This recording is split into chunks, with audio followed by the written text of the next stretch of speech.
You've been told the law is blind, that justice is impartial, that policy is designed to serve everyone. But if reality itself isn't shared, how can a single set of laws serve billions of different universes of thought?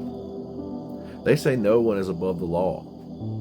But what if most of us aren't even living in the same reality the law was written in? Every policy, every statute, every system of control was designed inside of a very specific dimension, the one that belonged to those in power. Their beliefs built their universe. Then they called it society. And when they enforced their rules, they're not protecting truth. They're protecting the stability of their dimension. Think about it. In their universe, wealth equals virtue.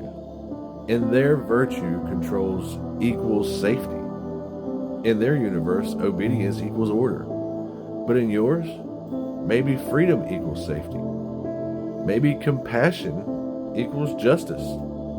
Maybe transparency equals peace. And yet, you're judged by laws written for a world you don't even live in.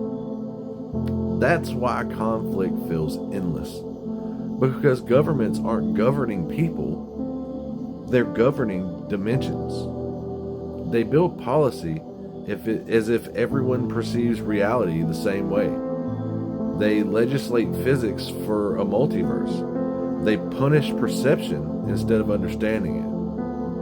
When an officer, a judge, or a leader can't see beyond their own perceptual universe, every act of enforcement becomes dimensional violence. They're not correcting behavior, they're forcing alignment. They're saying, see the world the way we do, or be punished until you do. That isn't justice. That's conquest. And here's the secret. Most never realize. Every major revolution in history wasn't about money or power. It was about competing realities trying to overwrite each other. Religions did it. Empires did it. Now algorithms do it. Your social feed, your media, your politics, they're all enforcement arms of whichever universe currently dominates. No one tells you this.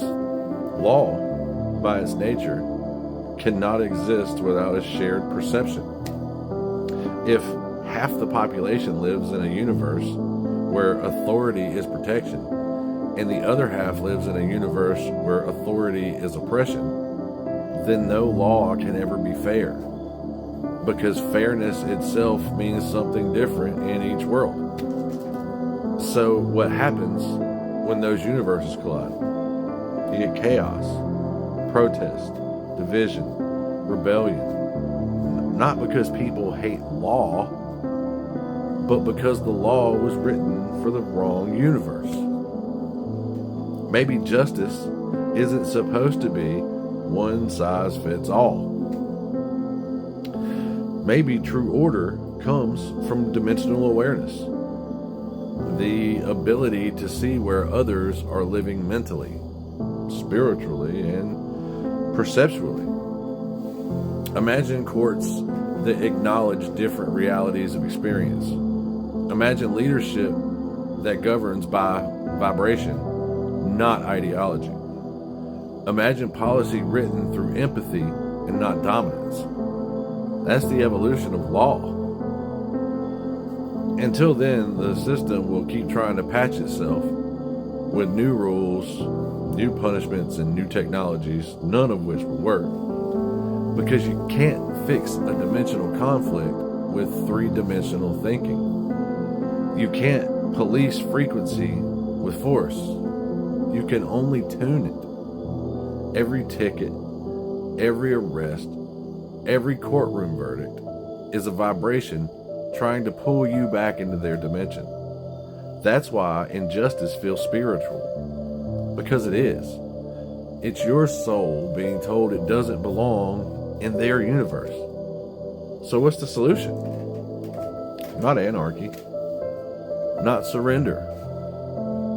Awareness. When you become aware that reality is overlapped, you stop fighting shadows. You start negotiating frequencies. Instead of enforcing belief, you harmonize it. That's how peace begins. It's by realizing we're not enemies. We're neighbors in different dimensions. The next evolution of governance isn't about control. It's about translation. Leaders will become interpreters of perception. Police will become frequency mediators. Courts will become chambers of resonance. Because justice isn't a hammer, it's a tuning fork. And until humanity learns that, we'll keep writing laws for universes that no longer exist. Reality isn't divided by borders anymore. It's divided by belief. And until you rewrite the laws of the mind, we'll keep living under governments that don't see the worlds they rule. So ask yourself, whose universe are you obeying? And when will you start building your own? This isn't a rebellion against order. It's a rebellion against blindness. You can't police what you refuse to perceive. Welcome to the next dimension of justice.